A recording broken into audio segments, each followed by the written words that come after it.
মা অন্নপূর্ণা যোজনার নামে যে স্কিম তৈরি হয়েছে, প্রত্যেক মাসে দ্বিতীয় সপ্তাহে আপনাদের কারোর কাছে যেতে হবে না।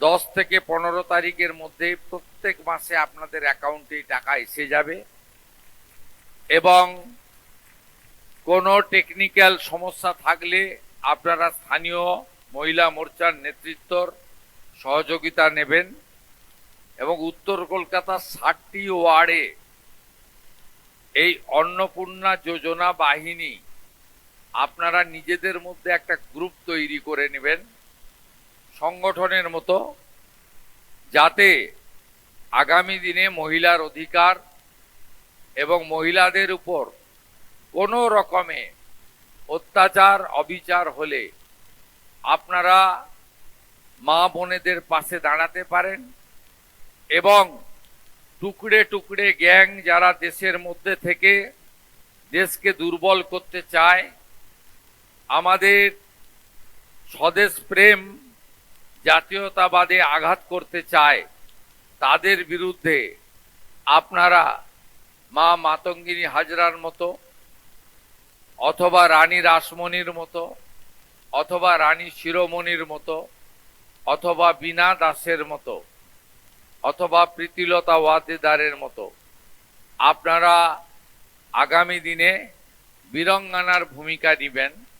দেশ ও মাতৃকাকে, রাষ্ট্রকে, ভারতীয় সংস্কৃতি, বাঙালি সংস্কৃতি এবং আমাদের যে ঐতিহ্য সেটা রক্ষা করার জন্য আপনারা পশ্চিমবঙ্গ সরকারের সহযোগিনী হিসেবে কাজ করবেন এবং চলতে চলতে আমরা নিশ্চিত এই রাজ্যের একজনও উপযুক্ত মা বোন দিদি আমাদের এই কর্মসূচি বা এই প্রতিশ্রুতি থেকে বঞ্চিত হবে না। মাত্র 3 মাসের সরকার, আমাদের চলতে চলতে এই বিপুল কর্মযজ্ঞে ভুল ত্রুটি কিছু থেকে থাকতে পারে এবং সেটাও সংশোধন হতে হতে আমরা এগোবো। প্রকৃত উপযুক্তরা এই অর্থ পান সঠিক সময়, এটা আমরা চাই। আমরা কন্যা রত্ন দিবসে রাজ্যের সমস্ত ছাত্রীদের যারা 1000 টাকা করে বছরে পান এডুকেশনে, সেটা আগামী বছর থেকে 2000 টাকা করে দেওয়ার কথা বলেছি। সেটাও আপনারা দেখেছেন।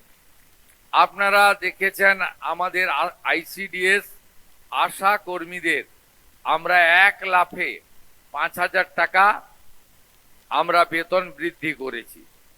আপনারা দেখেছেন আইসিডিএস সেন্টারে আমাদের গর্ভবতী মায়েদেরকে আমরা যে 12 টাকা করে পেতেন খাদ্যের জন্য প্রত্যেক দিন, সেটাও সরকার বাড়িয়ে 14 টাকা করে দিয়েছে, আপনারা জানেন। যারা কলেজ এবং বিশ্ববিদ্যালয় যারা পড়াশোনা করবেন, আমাদের বোনেরা ছাত্রীরা, তাদেরও এককালীন 50,000 টাকা সাহায্য দেওয়ার প্রতিশ্রুতি আমরা দিয়েছি, এটাও আপনারা দেখেছেন। এইভাবে নারীর ক্ষমতায়ন, নারী সুরক্ষা, নারীর কর্মসংস্থান এবং মহিলাদের হাতে শিক্ষা এবং অধিকার তুলে দেওয়ার ক্ষেত্রে আমাদের ভারতীয় জনতা পার্টির সরকার অঙ্গীকারবদ্ধ।